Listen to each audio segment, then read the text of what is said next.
Bonjour à tous. C'est toujours très instructif d'aller sur le terrain rencontrer des utilisateurs de VMSUp. On voit les projets qui sont entrepris. C'est l'occasion de répondre à certaines difficultés rencontrées dans l'utilisation de ces extensions. C'est l'occasion aussi d'entrevoir des possibilités d'évolution. Par exemple, ici, il y a beaucoup de tiroirs de type Legrabox. La coulisse se pose en même temps et vient percer les trous. La question, c'est de savoir si on peut également percer les trous de ces façades. C'est enfin l'occasion de constater qu'il y a encore des bugs ou des choses assez bizarres qui se passent, et on va le voir ici avec les façades. Si on regarde l'une de ces façades, il s'agit d'un panneau en plaqué chêne qui possède 4 alaises. Ces 4 alaises sont assemblées avec des fausses languettes et ces panneaux, notamment sur les ouvrants, reçoivent des charnières. On va regarder le problème que ça va poser. On va faire rapidement la porte, d'abord avec les alaises. Et je vais la faire verticale en face. Elle va faire 12 632, une seule. En chaîne, je génère la pièce et ensuite une alaise horizontale. Elle va faire 600 aussi. 12, 32. Je génère toujours en chaîne et je quitte. Je vais assembler, donc on fera une coupe d'onglet par la suite. Donc je vais mettre cette partie ici. Ensuite, je vais prendre cette alaise là. Je vais prendre le plugin placer une pièce. Et je vais prendre donc la lèse à cet endroit-là, la dupliquer en appuyant sur CTRL, symétriser la lèse de manière à mettre le parement de l'autre côté. Je viens au bout ici, je me mets là, et ensuite je peux prendre cette alèse-ci ici, la dupliquer en appuyant sur CTRL, je vais envoyer le parement de l'autre côté, donc j'appuie la flèche droite, je dézoome, je viens en partie haute ici, et je mets mon alèse ici. Elles sont donc correctement positionnées. Je vais faire la coupe d'onglet, donc je lance le plugin coupe d'onglet et je vais faire une coupe d'onglet ici. Je fais ma coupe d'onglet, mon cadre est réalisé, il va me rester à mettre en place le panneau, je vais aller à l'arrière ici, lancer le plugin trace-pièce, je l'appelle panneau. Mon panneau va faire 16 d'épaisseur, il sera toujours en chaîne. Je vais le mettre de cet endroit-là. Mon panneau ne s'est pas mis du bon côté, j'appuie sur tabulation pour le déplacer, c'est pas le bon côté, shift de tabulation, 2 fois, mon panneau se met en place, il a été bougé avec son épaisseur. Je quitte le plugin trace-pièce.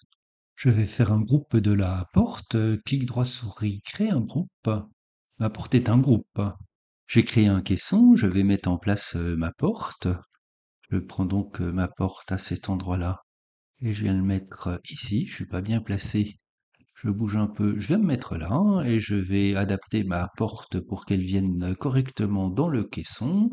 Je lance le plugin adapter à, je survole cette face-ci que j'amène à cet niveau-là. Ma porte est à présent bien placée.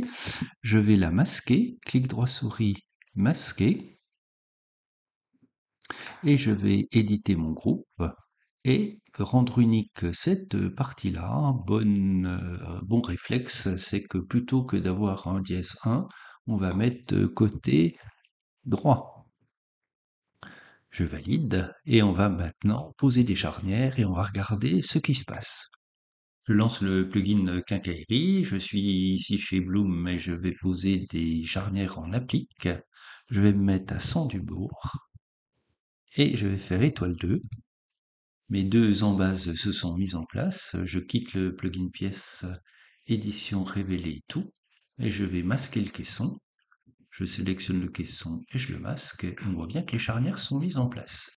Si j'édite le groupe et que je masque ici mon alaise, on voit qu'il se passe des choses bizarres. Je vais éditer le panneau dans lequel la charnière s'est mise et masquer cette partie-là. Le trou de la charnière est en fait plus grand que le panneau lui-même. Il devrait à l'atelier percer la lèse, c'est pas le cas dans le logiciel, et en fait il y a une excroissance qui arrive ici. Le projeteur ne s'en est pas rendu compte. Il a, avec OpenCutlist, calpiné tous ces panneaux ici. On pourrait le faire aussi avec le plugin, l'extension packing de VMSUP. Et au moment de commencer à fabriquer à l'atelier, il s'est aperçu que ces panneaux n'avaient pas la même dimension, et pour cause, tous les panneaux étaient augmentés de cette dimension-là. Fort heureusement, il a suffi de recouper. Dans l'autre sens, si le panneau avait été trop court, ça aurait été une catastrophe. On pourrait imaginer que le logiciel règle ce type de problème-là. C'est un petit peu compliqué, mais on y arriverait. Le plus simple consiste soit à faire un trou plus court pour simplement s'en rendre compte, soit simplement mettre un point guide ici dans la définition de la charnière et on va la retrouver au niveau du plan de fabrication. C'est ce qu'on va regarder. J'ai ici mon modèle de charnière avec la partie composant les deux percements et ici un groupe pour poser sur la partie adjacente. Je vais ouvrir le groupe ici, clic droit souris, masquer cet élément-là. Je vais aller sur ce cercle ici, je vais faire un clic droit souris et je vais lui demander de m'indiquer le centre. J'ai donc un point guide qui est venu à cet endroit-là.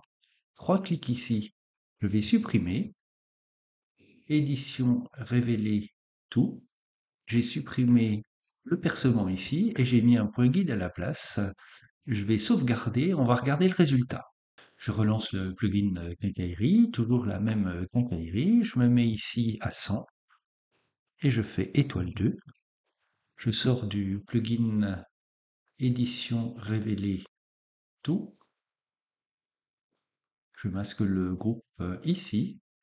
Et je vais regarder ma porte. Si j'édite le groupe et que j'édite le panneau ici, et que je masque, ici, je vois bien donc que j'ai mon point guide qui est arrivé.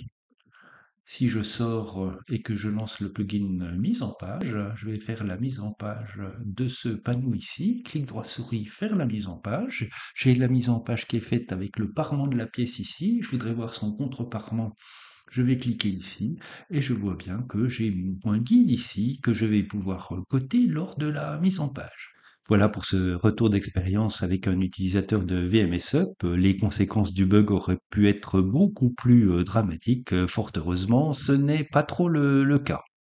Sur les tiroirs de type Legrabox, je suis en train de regarder pour poser non seulement les coulisses avec les trous sur les joues du caisson par exemple, mais également de venir percer les façades avec ce type de percement. Ça devrait arriver, je pense, avec la nouvelle version de VMSUP. D'ici là, patience, bonne utilisation des extensions VMSUP et à très bientôt.